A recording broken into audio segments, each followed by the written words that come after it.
Baik pemirsa Jawa Post TV, masih di update siang bersama calon wali kota Tangerang Selatan Bapak Pilar Saga. Dan di segmen kedua kali ini kami masih bertanya kepada beliau tentang visi untuk kota Tangerang Selatan. Baik Pak Pilar, terkait visi ini selama 5 tahun ke depan bisa dijelaskan Pak secara singkat? Iya, visi kami 5 tahun ke depan adalah menjadikan Tangsel kota yang unggul, inovatif, inklusif, terbuka bagi semua orang, dan juga kolaboratif, bisa bekerja sama menuju kota yang lestari atau sustainable. Nah, itu ya tentu saja akan dicapai oleh beberapa misi dan juga program kerja yang sebetulnya ini keberlanjutan daripada pemerintahan Benyamin Pilar di periode pertama seperti itu. Nah Pak, dari beberapa visi misi di 2024 ini, saat pemilihan wali kota Tangsel ini, kira-kira program unggulan yang akan ditawarkan Pak Benyamin sama Pak Pilar ini apa Pak? Yang masih paling pertama adalah sumber daya manusia. Kita pengen sumber daya manusia di Tangerang Selatan kokoh, semakin unggul. Maka dari itu kita sekarang memikirkan bagaimana orang mencapai akses pendidikan yang gratis ini, bisa pendidikannya selain gratis juga berkualitas. Lalu kami dorong bagaimana ke depan supaya angka harapan sekolahnya bisa tinggi, yaitu sampai perguruan tinggi itu kejaran kita. Dan juga bagaimana mereka itu bisa menjadi orang yang bisa buka lapangan usaha ya, masyarakat Tangsel, khususnya anak-anak muda. Atau mereka bisa berkompetisi, berdaya saing tinggi. Nah, itu yang paling pertama. Yang selanjutnya adalah tetap masalah kesehatan. Bagaimana Tangsel menjadi kota yang sehat, fasilitas kesehatannya lengkap. Dan yang selanjutnya adalah infrastruktur. Yang paling terakhir infrastruktur. Ya bagaimana lengkap, infrastrukturnya bagus, baik, supaya itu bisa memfasilitasi kegiatan masyarakat yang ada di dalamnya. Dari mulai dia tidur, dia bangun bekerja, sampai dia tidur lagi. Nah itu yang kami coba pikirkan secara detail. Nah terkait dengan pengembangan sumber daya manusia ini, bukankah selama ini Tangsel sudah di peringkat yang cukup bagus? Iya, tapi saya rasa daya saing ini kan bukan hanya tingkat nasional ya. Saya rasa Tangsel ini harus berdaya saing tingkat global.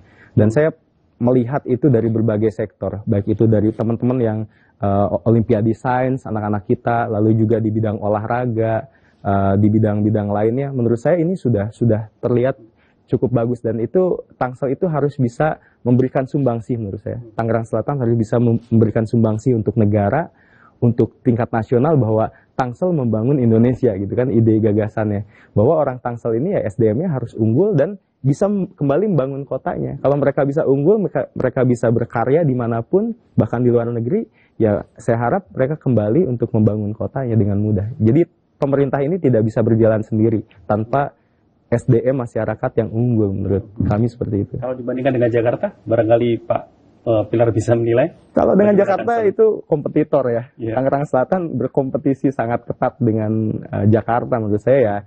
Dalam arti kompetisi yang positif ya. Supaya apa? Ya kita berlomba-lomba bahwa masyarakat kita semakin cerdas gitu. Akhirnya kan ini compete each other ya. Dan akhirnya roda perekonomian mereka bisa berjalan karena masyarakatnya bisa memutarkan kegiatan ekonomi seperti itu.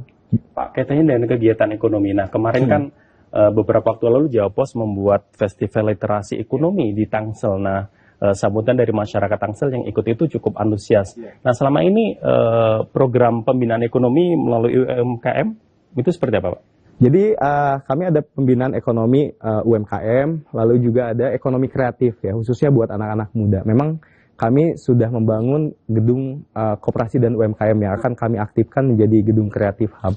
Di situ ada 17 subsektor ekonomi kreatif yang akan kami latih dari mulai nol sampai matang gitu.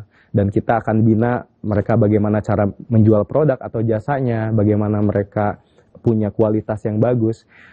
Jadi tadi sekali lagi selain pendidikan, bagaimana orang-orang ini punya kemampuan di bidang UMKM, ekonomi kreatif. Kita ada sekitar 100.000 pelaku UMKM di kota Tangerang Selatan, dan kita harus terus tingkatkan, karena 100.000 ini kan berarti jumlahnya hampir 10% daripada jumlah masyarakat Tangsel kan. Dan kita ke depan ya berharap terus jumlahnya ditingkatkan lah, karena semakin banyak UMKM, semakin banyak lapangan pekerjaan, itu semakin bagus bukan hanya untuk masyarakat Tangsel tapi yang sekitar Tangsel. Ya, nah dari festival UMKM kemarin itu kan mayoritas masih ibu-ibu ini, ya. Pak Bilar.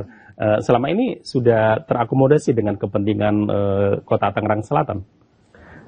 Ibu-ibu di Tangerang Selatan itu sangat luar biasa ya. Kita lihat Bu Airin lah, role model perempuan Tangerang Selatan yang berhasil. Kalau bicara Tangsel sepertinya langsung Bu Airin, ya, Airin Rahmidiani gitu.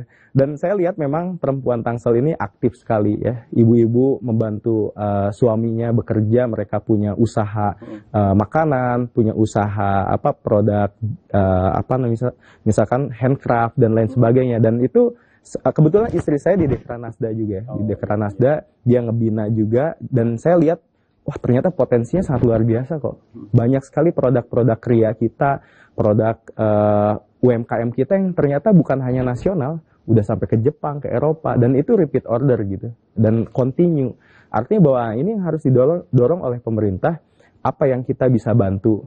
Misalkan kita bantu dari pelatihannya, atau kita bantu untuk bagaimana sih mereka buat packaging yang bagus. Kalau basic sih kayak BPOM, sertifikasi halal, itu mau udah berjalan ya selama ini. Tapi gimana mereka itu bisa upscaling gitu, mengupgrade dirinya dari mikro menjadi menengah, kita target menengah menjadi pengusaha besar gitu, dan mereka bisa memproduksi massal. Itu targetan kami. Jadi sebenarnya dari Pemkot Tangsel sudah memfollow up ya dari pelaku-pelaku UMKM ini untuk memasarkan produknya. Betul, dan database itu penting. Jadi kita punya database. Begitu ada perusahaan yang datang ke kami, ya mungkin seperti Jawa Pos kemarin kan, kita langsung tahu mana segmentasi, misalkan butuhnya UMKM, ini kelompok ibu-ibu, atau kelompok tani, ada kelompok tani kota, atau misalkan anak-anak muda yang misalkan di bidang digital, kita punya database-nya, itu yang paling penting. Nah, setelah bicara ekonomi Pak Pilar, sekarang pendidikan.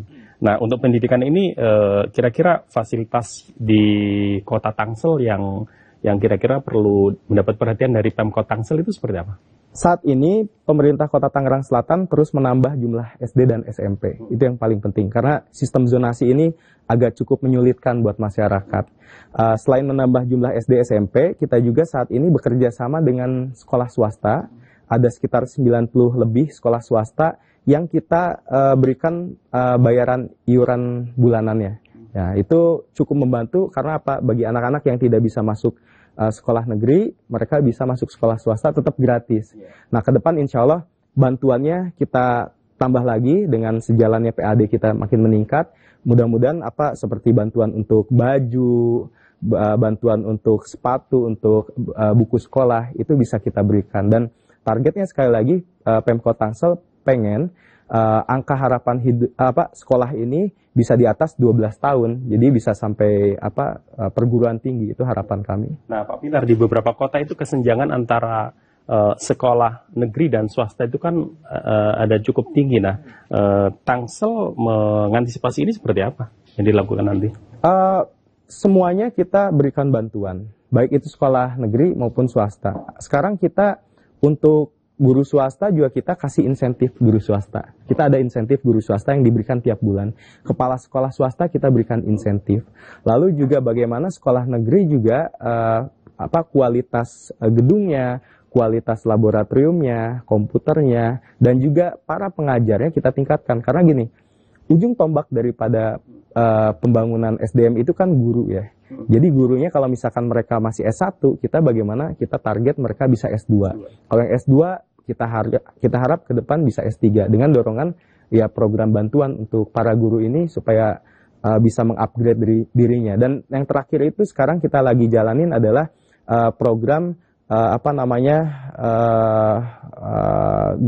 pokoknya guru yang dia bisa mengajak sekolah untuk punya inovasi, guru penggerak namanya. Guru penggerak ini kita lagi dorong terus supaya guru ini punya inovasi, jangan monoton gitu kan. Kalau dulu kan guru kita monoton ya, jadi anak-anak tuh bosen. Bahkan sekarang kan guru harus menguasai digital dong. Pembelajaran jarak jauh, anytime guru harus hadir buat anak-anak. Dan Pemkot Tangsel melalui dinas pendidikannya terus memantau itu ya, supaya harus, setiap guru terus mengupgrade. Bahkan saya sering ngisi materi juga, maksudnya dalam arti bukan mengajarkan, tapi memberikan motivasi buat guru-guru ini supaya guru penggerak itu benar-benar jadi motornya kita di sekolah. Wah, cukup menarik nih Pak Pilar. Baik, pemirsa Jawa Post TV, masih di update siang bersama calon Wakil Wali Kota Tangerang Selatan, Bapak Pilar Saga, dan nanti kami akan kembali setelah yang satu ini.